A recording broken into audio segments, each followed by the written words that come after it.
crise no Oriente Médio. O Diplomacia traz uma entrevista exclusiva com o embaixador da Palestina no Brasil, Ibrahim Al-Zeben, que faz um balanço da visita do presidente Lula ao Oriente. Não pode existir um Estado palestino a não ser aquele que respeita as fronteiras de 1967. E você vai ver mais. Lusofonia. Qual o futuro da língua portuguesa frente a um mundo globalizado cada vez mais anglofônico? Se queremos consolidar, preservar a nossa língua e, sobretudo, se queremos projetá-la no exterior, temos que trabalhar em parceria. Integração nas urnas. As eleições na América do Sul podem mudar os rumos e a velocidade da integração regional? A política interna ela vai refletir diretamente na política externa. Remédio para a crise. União Europeia e Mercosul retomam as negociações para um tratado de livre comércio. Se não houver uma flexibilização maior da Europa com relação a essas tarifas, a gente sabe que dificilmente a gente vai conseguir progresso com relação a esse acordo de livre comércio. No bloco cultural, um toque francês. O Homem do Rio, um thriller dos anos 60 que traz cenas memoráveis de Brasília e o som de protesto irreverente do grupo Le Trio.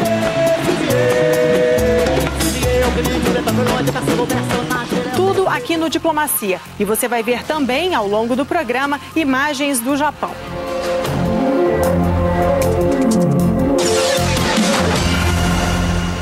O Brasil vai reescalonar o pagamento de uma dívida de Cabo Verde no valor de 3,9 bilhões de dólares. Os recursos foram usados para financiar compras de Cabo Verde. O Brasil vai perdoar 1 bilhão e 200 milhões de dólares referentes a juros não pagos e reescalonar em 5 anos o restante da dívida. A renegociação está sendo analisada pelo Senado Federal, que precisa aprová-la para que entre em vigor.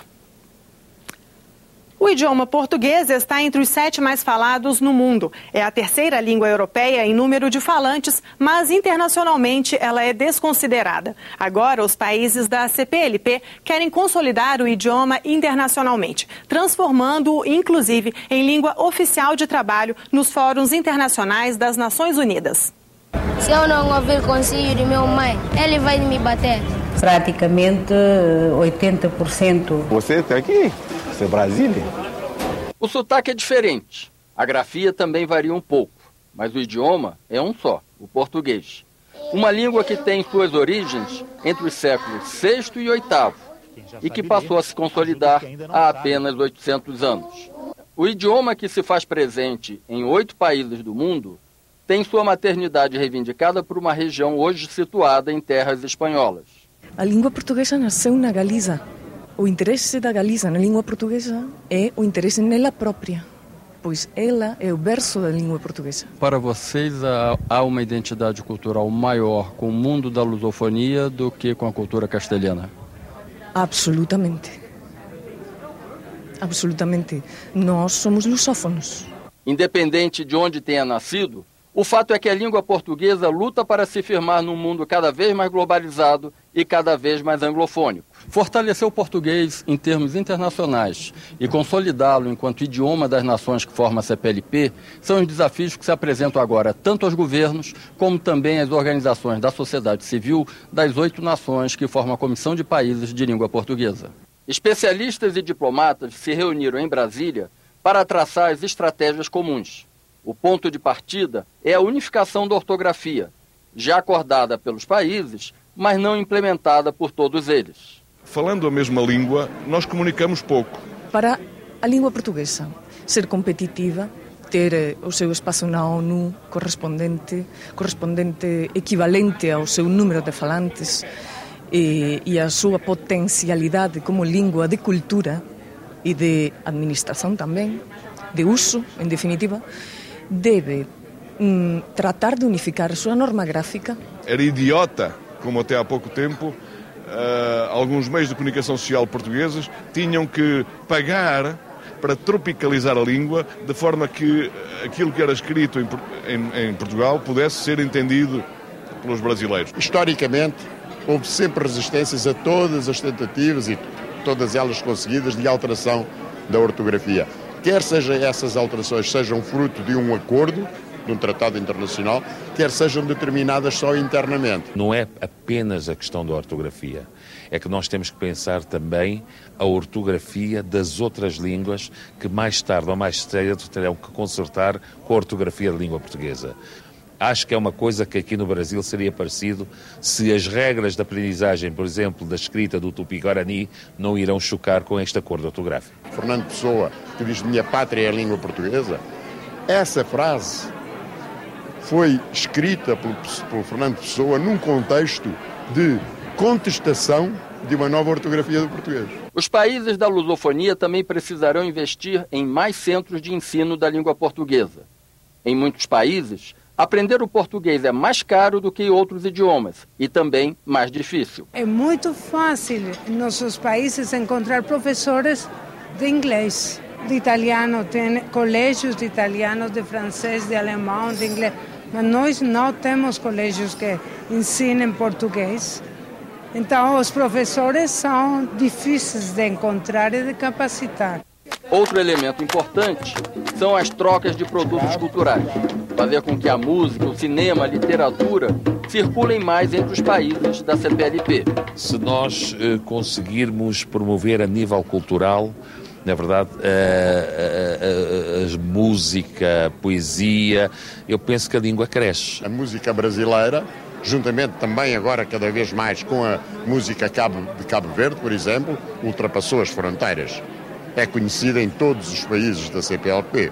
É uma responsabilidade primeira dos meios de comunicação portugueses de Portugal, mas é também uma responsabilidade dos meios de comunicação brasileiros. E neste trabalho, os meios de comunicação têm uma missão estratégica. Se queremos consolidar, preservar a nossa língua e, sobretudo, se queremos projetá-la no exterior, temos que trabalhar em parceria, portugueses, brasileiros, angolanos, moçambicanos, timorenses, o que for. A PLP tem um projeto e ainda está numa fase muito inicial, mas exatamente de criar uma televisão dessa PLP. Não uma soma das várias televisões dos países, mas uma televisão de raiz que seja de todos os países. Mas não basta apenas olhar o mundo. Nem todos os habitantes dos países que têm o português como língua oficial sabem o idioma. Na África e no Timor-Leste, a comunicação popular se dá por meio de diversos outros idiomas. Em Angola são 42 e em Moçambique, 23. Angola é um país multicultural, plurilingue, tem um elevado grau de iliteracia e, por outro lado, neste momento está a promover as suas próprias línguas internas. Somos 20,2 milhões de habitantes. E diz ali o censo oficial, documento oficial do Estado, que 50% dessa população, 50%, já sabe ler e escrever. Em que língua? Em português. Nós temos que fazer um grande esforço, também já foi referido aqui na conferência, para atingir os objetivos do milénio e, começando por ensinar o português aos nossos próprios países.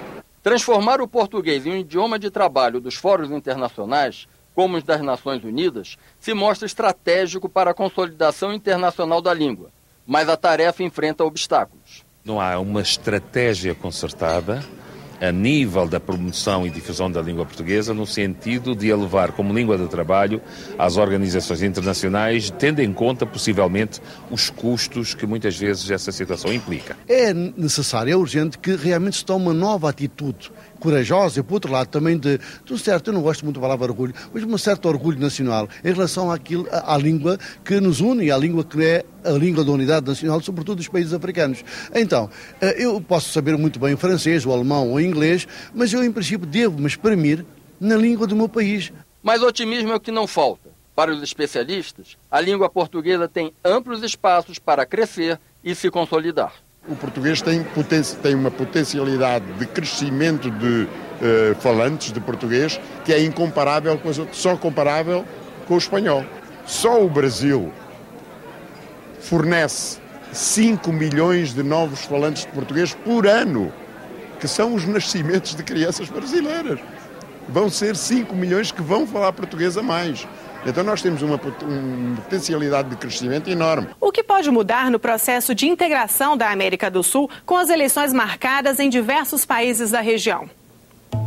As análises sobre o futuro da integração você confere a seguir.